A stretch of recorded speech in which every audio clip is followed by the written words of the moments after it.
Well, welcome in once again, everybody, to what promises to be another exciting edition of the 19th Hole Podcast for golfers. I'm your host, Dennis Silvers, coming to you, of course, live from the fabulous Rigel Studios right in the heart of the entertainment capital of the world. And you know what that is. That happens to be Las Vegas, Nevada. We're just about fully open. Things are sort of getting back to normal. People are coming in. They're going to shows and restaurants and gambling and all of that good stuff. So it's really, really nice to see. We've got a great show for you today. We've got one of my favorite guys on, and I will tell you why. You know, there is a lot of information out there when it comes to golf instruction. There's a bunch of different theories about how you swing a club, how you approach the game, and it could drive you nuts. You know, what's for me, what's not for me, what's going to work, what's not going to work. Well, today we have one of the best on, and I think he's going to resolve a lot of those questions that you might have.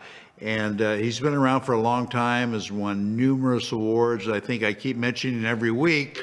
He three-time winner, instructor of the year in the Southwest chapter where he is, and he's down in Florida. And he is the owner, originator, number one guy at Scratch Golf Academy that you see here every week on the show with a great game improvement tip that he does. So without further ado, let me bring up my good friend Adam Bazalgette. And Adam, I know you put in a long day, and thanks so much for taking the time out and coming on the show, my friend. Yeah, it's great to be with you. I appreciate all your friendship and support over the years and your boosting of our stuff. So, very least I could do. Happy to be on the show. Well, we're happy to have you. So let me tell everybody a little bit about Adam. After Adam grew up across the pond, as they say, in London, where he learned to play golf, Adam moved to Orlando, Florida, and started honing his golf skills with none other than a frequent guest here on the show, another great instructor, David Ledbetter. Worked with him for several years. Adam competed on various mini tours for several years, and you know what? Then he started to teach full time. Adam, in fact, went to work for David Ledbetter in 1992, and after just 2 short years, he became the academy director at Ledbetter's Naples facility. During the next several years, while at the academy, Adam traveled extensively throughout the country and also abroad, giving lessons, giving schools, doing corporate dates, and so on and so forth. Adam is, I mentioned, the innovator of Scratch Golf Academy at Mediterra Country Club in Naples. Beautiful, beautiful facility. Mentioned he's been a 3-time PGA section teacher of the year in the Southwest section, and his online academy, Scratch Golf Academy, really is one of the best, one of the most successful today. So check it out. He's got different programs for you. Just go to scratchgolfacademy.com and you'll see what I'm talking about. All right, Adam, let me get started and start off and ask you this. What, in your very experienced opinion, is the hardest part of teaching golf, and what's the reasoning behind your answer? Well, that's changed a good bit over the years for me, Dennis.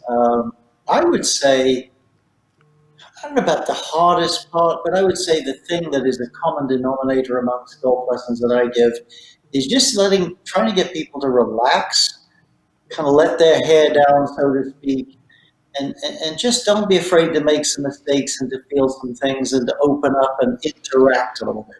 I think a lot of times people are, I don't know, you have some golf pros standing there and cameras all around you, feel uptight. And I think people feel kind of on stage sometimes and uptight. I'm telling you, when the mind is uptight, the body doesn't react very well. So people have a hard time with changes that are substantive until they're relaxed and they don't mind making some mistakes. So that to me is the biggest thing that I try to get in every lesson. Some people a little bit easier to do with than others, but generally, I'm in a pretty private environment there, so people aren't crowded out by other people. So generally that to me is what I would answer. Well, I totally agree with you, Adam, but I think some of it, number one, like you say, they're standing in front of you, they're trying to grasp and learn what you say, and they're trying to learn something new and to execute it. And don't you think that's part of the reason they're getting a little uptight? And I think that, the big barrier for people to change, certainly, hey, quality feedback. We have beautiful monitors and multiple cameras. You get feedback, and so that's all important. I think the big barrier is when people are too locked on to I've got to hit a good shot. I'm on trial. Right. If this isn't a good shot, either it's bad information or I'm bad. That hurts because the subconscious mind has a seriously difficult job to do. You've got a sweet spot the size of a dime or something on a golf club. You're moving at 8-9 feet. It's difficult to do, especially if you do some things you're not used to. So unplugging that, where hey, we're not looking for a bad shot, we're not prizing, but it doesn't really matter. We're trying to feel something different. Could be one of 100 things. When they can get to the point where hey, contact, I'm not worried about it. Then things shift. Body gets soft. They can open up and shift things a bit. Sorry, it's Well, hot down here. We've got some well, coconut here. well, that brings me to another question in your answer. Do you think it's harder to, or easier, I should say, to teach somebody that's brand new because they have an uncluttered mind, Yeah. or do you think it's easier to work with a guy, a fairly good player, say a single-digit handicap that's been playing for years, that kind of gets this stuff? What's really easiest for you? Well, I think that's an interesting question because I think that the new golfer, uh, is more pliable in a certain sense. Less habits are deeply ingrained. They can do more things. Their ability to find the ball with the club is not nearly as good. Now, if you go all the way to the zero handicap national amateur tour pro level, you can just tell them anything and they still hit it pretty solidly. Right. Habits are more ingrained. So there's a push on that. There's a give and take. I think it's probably in the long run, it's more the individual than it is the handicap level. Some people just seem a little freer, a little more in touch with their body, a little more aware of what's happening and certain things spatially aware than other people. Of course, we try to help everyone, the best we can, but I think it's a little more of an individual thing, is what I would say. Not so I much categorically on handicap. No, I agree with you, but here's a $64,000 question. Say I've been playing for a while. I'm a decent player. I want to get some help with my swing. There's so many swing theories out there that you could go crazy. How do I know, Adam, which one would be right for me? Well, here's the answer I would give, and this really goes back to my early training when I worked for David Ledbetter. I'd taken lessons from him when I was young, before he was well known, and a person like me could, a rat in the car barn across town could afford lessons. But then I worked for him for about 14 years, and by that time he was really he was the main guy. Maybe Butch Harmon was coming up then, but Yeah. it was Fowler, Price, and all that. So one of the things I really took in from him and his right-hand guy, Mitchell Spearman especially, was the fact of the matter is it's impact conditions that count. Now, you can't totally separate those from the swing, but the thing, especially Mitchell, David's right hand guy, David would do it too, but I was around Mitchell maybe more at some point. He would say, we'd walk up to someone, he'd be running the clinic, I'd be assisting, and he'd say, okay, in 3 sentences in private away from the guy, describe what you see. Did a poor job of it, but he was great at it. He'd say something like, ball's coming off the bottom of the club, grip's weak, face is open. That's why he releases early. That's why the ball's off the bottom of the club. Yep. And so everything he would do in that lesson would relate to we've got to get the ball higher up on the face, more shaft lean, more downward hit, more compression. Could be one of a number of things. Let's pick that. And so it's like everything he chose was to get more of that until we got enough of that. You follow me? Right. Now, you might look at a guy and say, hey, look, his physique is a certain way. We need more of this. He's not going to be able to do that. But it was easier to make choices all the way down the line when you knew the end product you were looking for. And funny enough, with this Golf Fanatics thing, it's another website I've gotten involved in a little bit. I don't know if you've seen that, but whatever. I got to do a podcast where I interviewed David Ledbetter the other day. Mm-hmm. David was nice enough to come on. So I said to David, blah, blah, blah. And he was talking and he was saying, hey, launch monitors, I love them. I'm not against them. He said, but people teach too much with good players with launch monitors.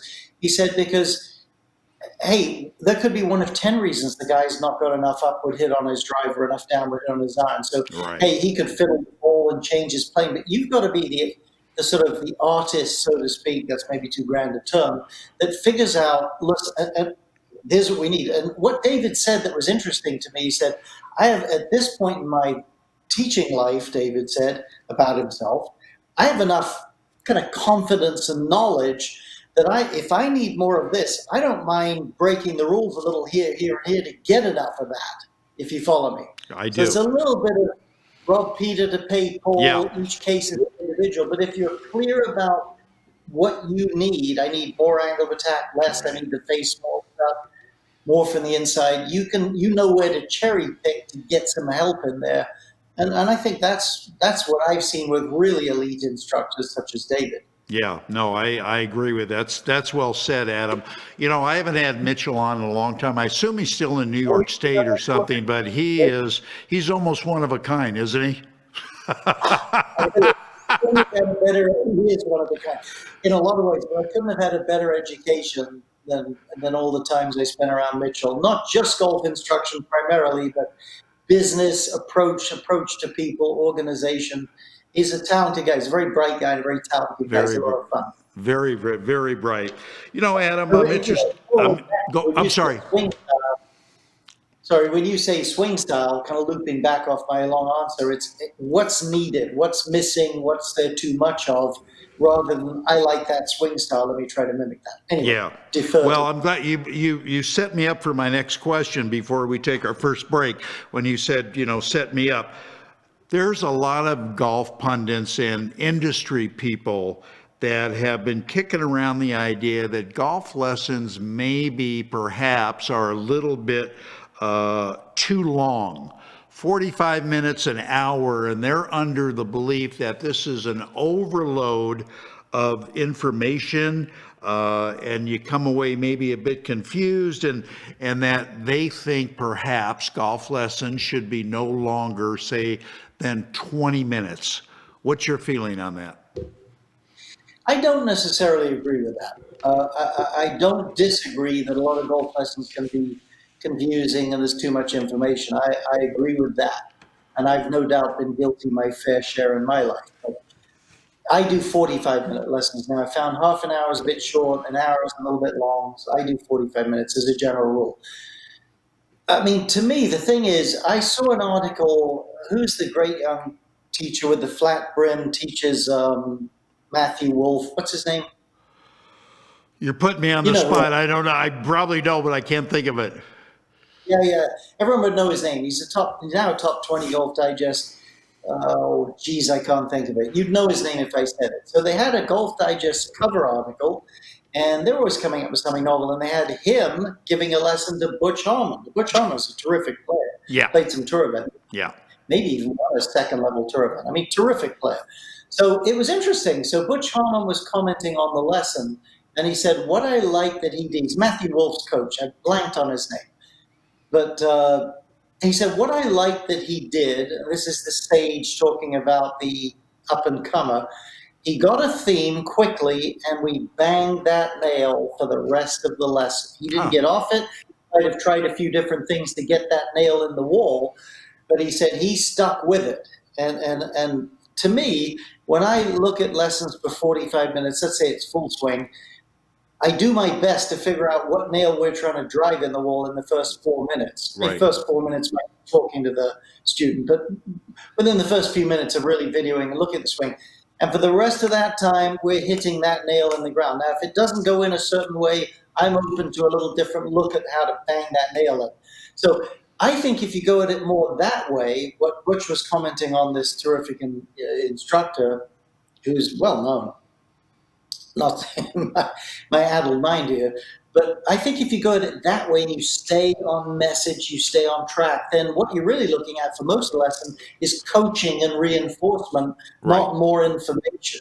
I agree. That's a great way to put it. That's a great way to put it. Great way to put it. that if in an ideal world you knew a student and you had a rapport and you had a relationship, hey, in the perfect world, 10 minutes a day would be maybe the ideal, not 1 hour every 10 days. But Right. that's not necessarily realistic. But in a non-perfect world, I think a good coach bangs the same nail and it doesn't be more confusing at the end of 40 minutes than it would have been at 10. Again, very well said. Totally agree.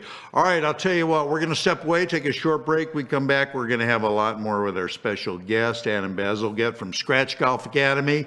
So stay right there with us. We return right after this.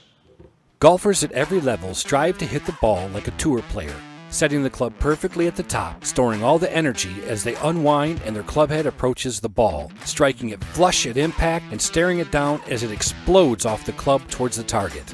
Introducing Precision Impact. Precision Impact is the single tool that will accelerate that process and get anybody striking the ball with complete command.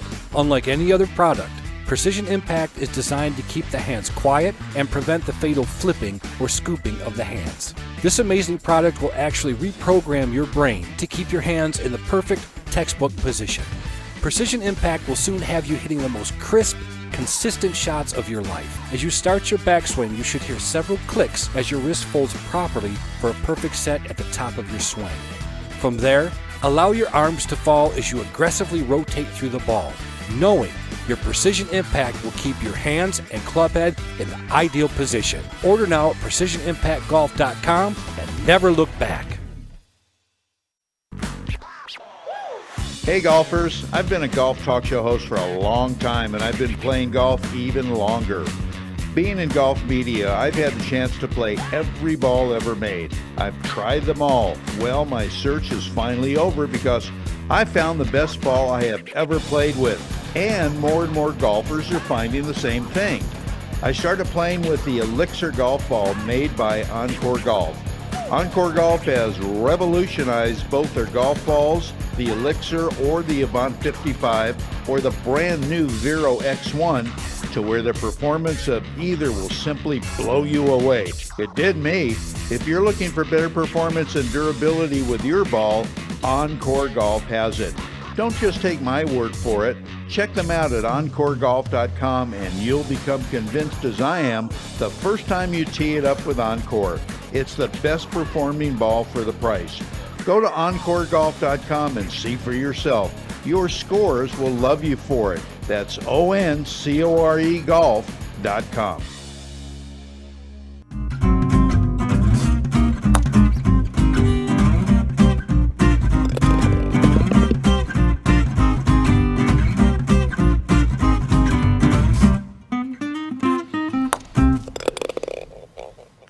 All right, welcome back in, everybody. Having a great interview conversation with my friend Adam Bazalgette, who is the proprietor of Scratch Golf Academy in Naples. And Adam, as you know, tons of online lessons, tons of golf courses you could take on different parts of the games, being made available today. What separates Scratch Golf Academy from your competition? Well, by the way, it's George Gankus is the name of that coach, right? Before George Gankus, right. Great coach. Very good coach. Yep. Yeah, tremendous. And by all accounts, a super nice guy, too. I've never met him. But what separates Scratch Golf Academy? Well, I don't know about separates. I don't want to stick my head out and neck out and say we're separate. I think a couple of things. Number one, in some sense, there's so much information out there. In fact, in that podcast, David Ledbetter the other day, you know how witty he is. He said, apparently I've read 7 million bits of information on the golf swing. He said, some people look like they're trying to play with all of them. Wow. So, Wow. Not counting that. For me, it's sort of if you buy into the things I'm saying, they're not controversial, they're not unreasonable. I think they're pretty easy to use. You have one kind of presentation all the way. So when you go, we're thankful to have a popular YouTube channel. We have, nearly 50 million views and 390,000 subscribers. But when you go to the website with the paid courses, you have full sequential courses in every area presented the same way with the same ideas, drills. it's almost like personal coaching. We've got bunker play, driving, full swing, trouble shots, on and on, mental game, etc., putting. So I think it's nice sometimes for the less. The fact is, I mean, listen, let me just digress for a second. If I went into to a doctor, I'm not sophisticated. I don't have enough knowledge to assess that person. So I don't know. He knows more than I know. So sometimes people are gullible to a lot of things that may not be bad, but it's not the best. I'm a little more discerning because it's my career. But if they like what I do, they can get a sort of a one approach, one view across the board and get it that way. So I think that's really the thing we offer is a certain sort of instruction that way. The other thing is, the fact is, and this isn't unique to me, but I've taught golf full-time more than 30 years. I've made a lot of mistakes, probably most of the mistakes you can make.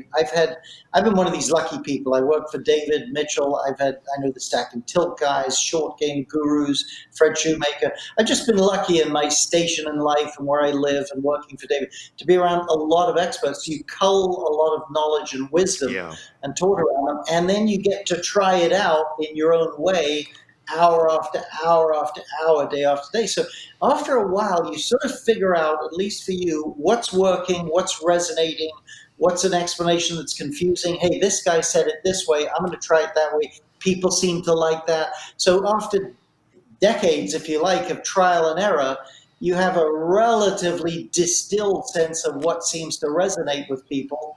And at this point, later in my life, golf teaching life, that's what's on there. So it's what you call vetted out. I've tried this stuff for years. So I think those two things. It's one-stop shopping, and it's stuff that's been really worked through for many, many, many, many years. And I know it resonates with most people. Well, it's obviously, has worked for you with given all your success. And I got to tell you, not because you're on the show, we do your tips every week on the show. And what I like about your teaching, your style of teaching, Adam, is number one, you keep it simple, because I like going by the KISS rule, keep it simple, stupid. And you make perfect sense in what you're doing. You're not overly technical for people, and I think you're to be complimented on that. Well, that's kind of, honestly, over the years, the things that have resonated most with me, I may have learned it from this guy or that guy or an explanation from this expert, have always been the things that took it from more complex to more simple. Because at the end of the day, I mean, hey, there's a lot of variables in golf. It's not an easy game, but it is still a stick and a swing plane and a target line and the compression of a ball. It's not astrophysics that has just some of the most counterintuitive, I don't know astrophysics, but I know enough to know it's sensationally counterintuitive to the amateur.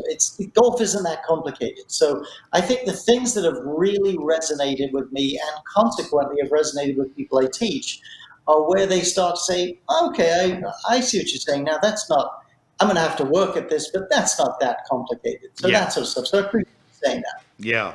And speaking of that, I think George is somewhere in Southern California, if I'm not mistaken. Yeah.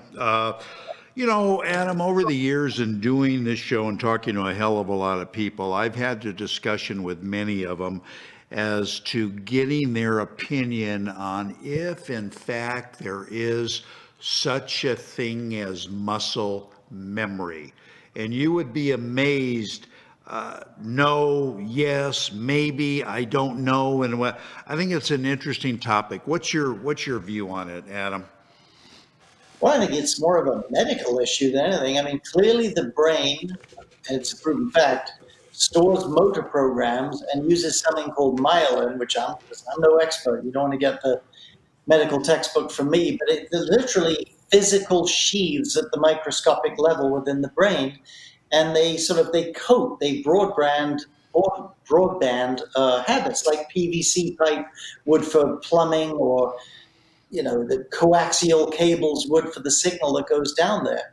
And that's just a fact. And I believe Parkinson's disease and things like that are the breakdown of those myelin sheaths, and consequently there's jittery, unstable movements. So, hey, it isn't really muscle memory, it's in the brain, but the brain brilliantly stores motor programs tying your shoes, writing your name, grabbing a coffee cup, all these things you can do effortlessly and smoothly that a 2-year-old cannot do because they haven't learned the program yet. So there is a form of muscle memory, but that is, as I understand it, medically a misleading term. The memory isn't in the muscles, it's sheathed and stored within the brain. Within the brain. In the synapses and the way it moves. Yes, Yep. there is. Yep. You know, practicing putting, Adam, isn't very sexy or as exciting as getting out there and teeing it up and trying to bomb and rip your driver. But it's important, obviously, because it's part of the what I call the scoring game. What can you do as a top instructor to encourage your students to make it more sexy and to communicate its importance? What can you do? Well, I mean, and I'm going to jump with a plug here, we didn't talk about this before, and we have an app at Scratch Golf Academy.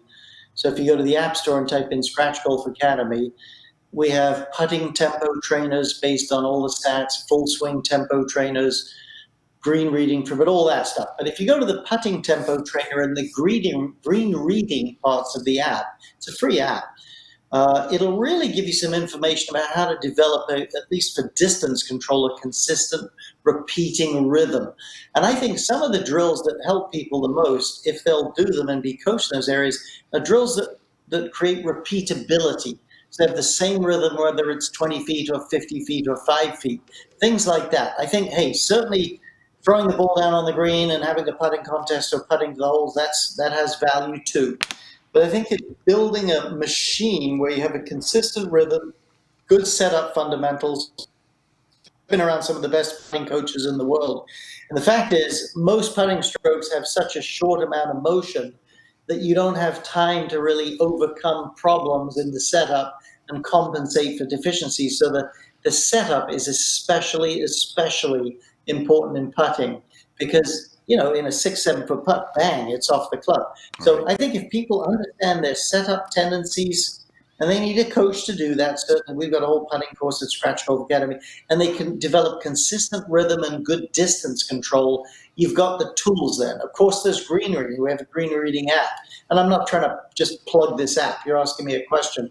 But I think if they look at it in those 3 categories, sound setup, which creates generally pretty simple putting mechanics, good distance control, which is based on consistent rhythm and metronome type rhythm, and some green reading principles, you have the tools then to go out and putt well. You still have to do it, and you have to practice it. But I think if they put those anchors in the ground, they do well. If it's just, hey, throw some balls down, try to hold them out, and not hit someone in the ankle who's putting to the same hole, a little bit less compelling. Yeah. All right, let me ask you this real quickly before we take our next short break. I'm talking about a great putter, not a good putter, a great putter. Can somebody learn to be a great putter, or does it have to really come from their DNA, Adam? In my opinion, it's a mixture. I think there's practice and instruction is a big part of it with anything, and dedication. But the talent, talent's talent. My wife and I were watching a college football special years ago, and Bear Bryant, the late Bear Bryant of Alabama fame, and he was commenting on what he looked for in a running back to come to Alabama. And his comment was, look, I can't coach in what God left out. I need a kid that can run. He's not coming to Alabama. Pretty big and pretty quick. So it's both. I don't know if you become a great putter. Funny enough, it's a long story. My daughter did her freshman year. She went to University of Texas. She did her freshman year up at St. Mary's at Notre Dame. So I know some people at Notre Dame. Long story. So Texas played that opening year she was there. She subsequently went to Texas, but they played at Notre Dame about 7-8 years ago. And so I was on the sideline because I knew someone and whatnot. And Ben Crenshaw's over there because he's a Longhorn alumni. So I thought, I always heard Ben's a nice guy. I'm going to ask him a question, but I want to think about it before I walk over to him. And so I thought about it. So I thought, well, hey, I'll ask him about his rhythm or so. Forget that. So I walked up to him. I thought of my question. I said, hey, Ben, I'm a golfer in Florida. Don't want to bother you. He's a nice guy. He said, sure. I said, I have one question. Could I ask it to you? He said, absolutely.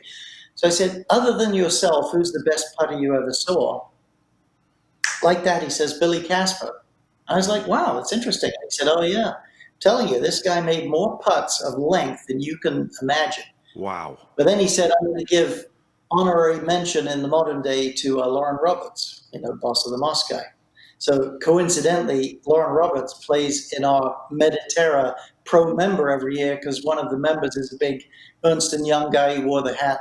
So about 4 months later, I go up to Lauren. I'd met him the night before. I said, hey, Lauren. And I told him the story that Ben gave him an honorable mention. He was happy to hear it. But I think Ben Crenshaw is a natural. He stands tall. He takes it to the inside. Totally. And he's one of the best. Bobby Locke. So I think it's a mix. Yeah, Long totally. answer. It is a mix. It is a mix. All right, stay right there. We're going to take another short break. Come back. We're going to finish with our special guest, and I've got more of the 19th Hole podcast for you right after this. One of the buzzwords happening in golf is the word lag. You hear it all the time, but what is it, and how do I get it? Lag simply is the loading of the club to help produce tons of power in your golf swing. Up until now, getting lag into your swing has been very hard.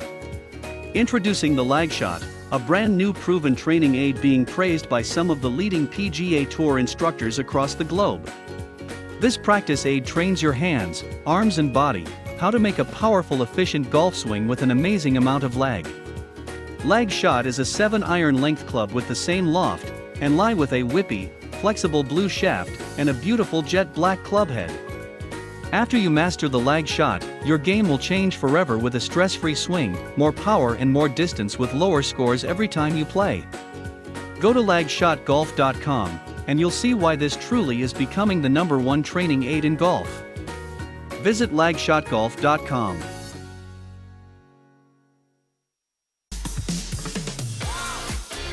As golfers, we want instant gratification when it comes to a better golf swing and playing better golf. Impossible, you say? Not anymore. Golf Boost Artificial Intelligence (AI) has developed and patented the most advanced swing analysis technology in golf.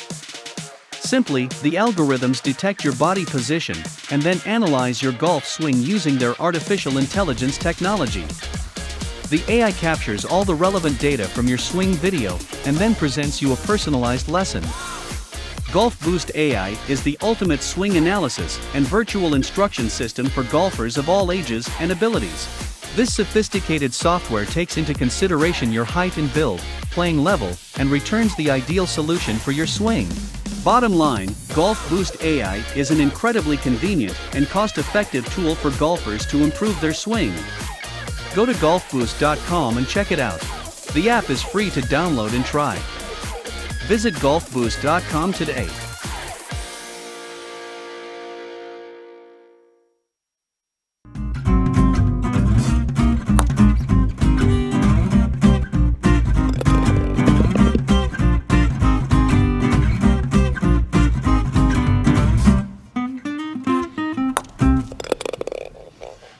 All right, we are back with more of the Adam Bazalgette from Scratch Golf Academy in Naples, Florida. And you just saw the commercial for the lag shot training aid, which I think is a terrific product. I have one. I use it as much as I can.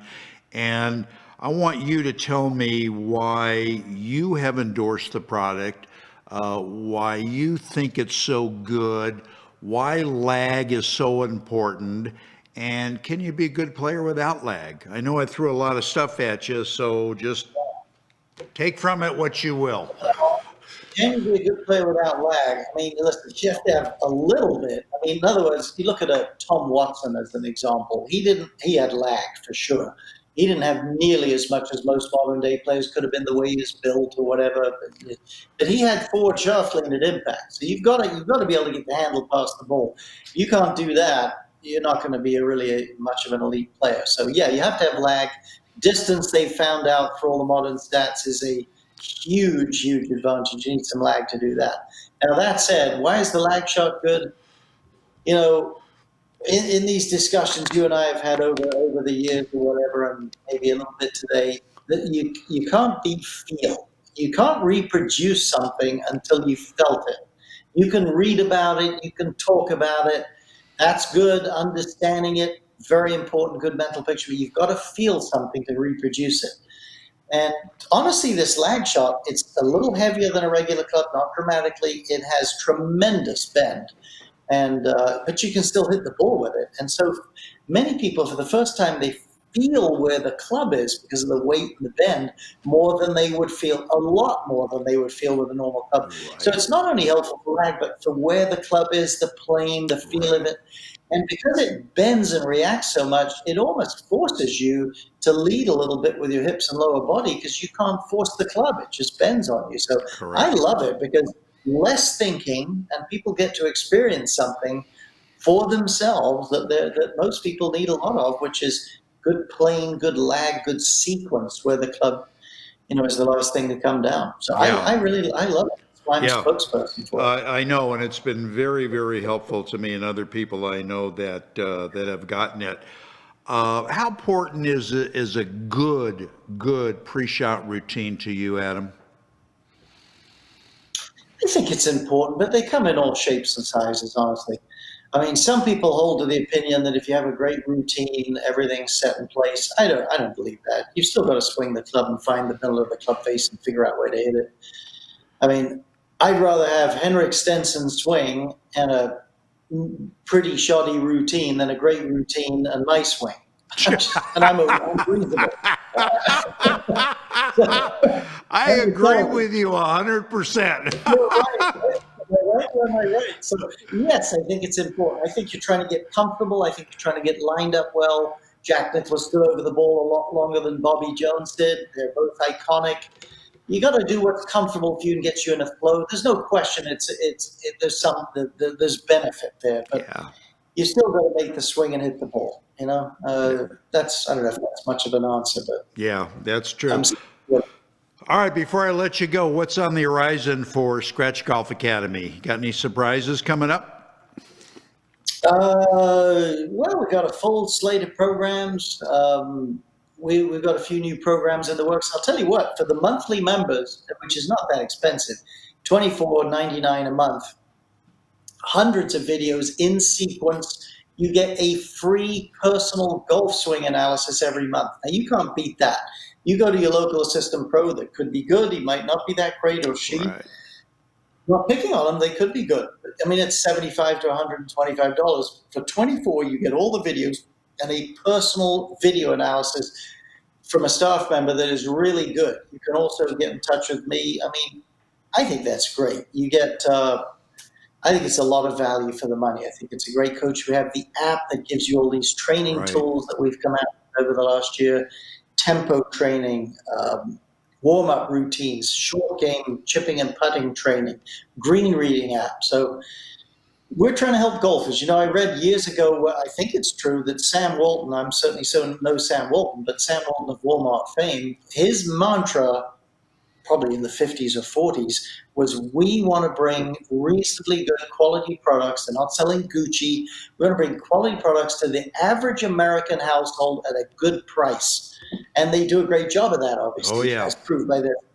You can get a great deal in Walmart. So obviously that's just an example. But I think that we offer products and apps and things for a pretty low price that can really make a difference in your game, and hopefully we're helping golfers. No, you are, and you've been very, very successful, and as I mentioned at the top of the show, probably one of the most successful online courses that you can take, and you just prove it every day. You're a credit to the game. You're a terrific instructor. And my last question to you is, what would be the media rate for me coming out to play your golf course? What would be the for you or for someone else? Because I'm going to get out there to see you, my friend, before summer's over. On the house for you, buddy. Come on out. You are great. You are great. Okay. All right, Adam, thank you so much. I know it's been a long day, and when you leave, that's when we're going to run our game improvement tip of the week from Scratch Golf Academy every week. But I really appreciate it, and we'd love to have you back, obviously, sooner than later. Thanks, Dennis. Best to you. Thank you, Adam. Adam Bazalgette, what a great guy, and what a credit to his profession. All right, we're going to step away again. We're going to come and show you a little bit more of Adam with our Game Improvement Tip of the Week by Scratch Golf Academy. Have a few commercials. We'll come back. We'll wrap up the show. Stay with us.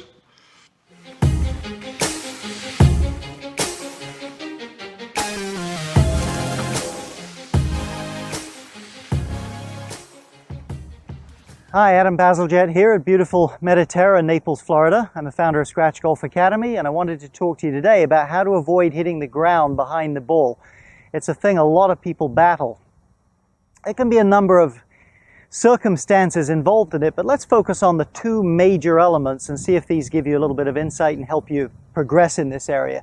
Number one, weight too far back. Now, we certainly don't advocate getting your head in front of the golf ball as you hit it, but I can assure you, great players, when they hit irons, if you drew a line up from the ball, that ball's more in line with their right hip than it is with their left hip. You really need to be on your left side. That is such an important thing in terms of hitting the ground further over to the left. And the second thing, and you can have a combination of these things certainly, is the tendency to straighten the wrists too early. What that does is it widens the swing arc, and prematurely the club reaches the ground back here. If my right wrist is bent, the club would never actually reach the ground. That narrows the circumference of my swing. So any combination you can get where your weight is further to the left, again, head would be fairly stationary and centered, and that your wrists are more cocked later in the downswing, this is going to give you clearance from the ground and make you hit the ground more over there.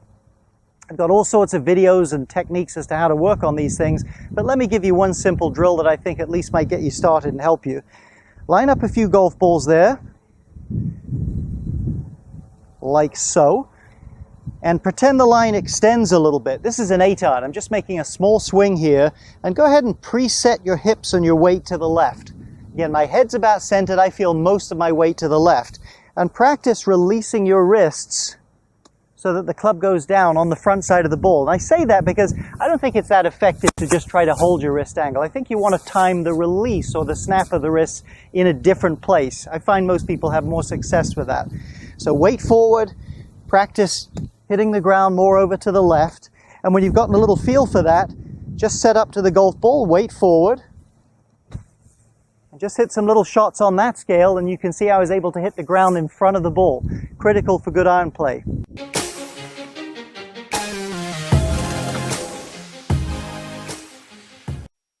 When it comes to golf, I'm a man of few words, as you'll see. Looking for out-of-this-world technology in your golf ball? Encore Golf. Looking for exceptional performance and durability? Encore Golf. Looking for the best performing ball for the price? Encore Golf. Check them out at Encore Golf. That's ONCORE golf.com. Your scores will thank you. Innovation begins at a single point. Elements, each with their unique character. Fire-forged steel creates unprecedented control. Chemistry delivers a touch so soft, combined to create a level of performance previously unimagined. Like magic, the Elixir, the new tour ball from Encore.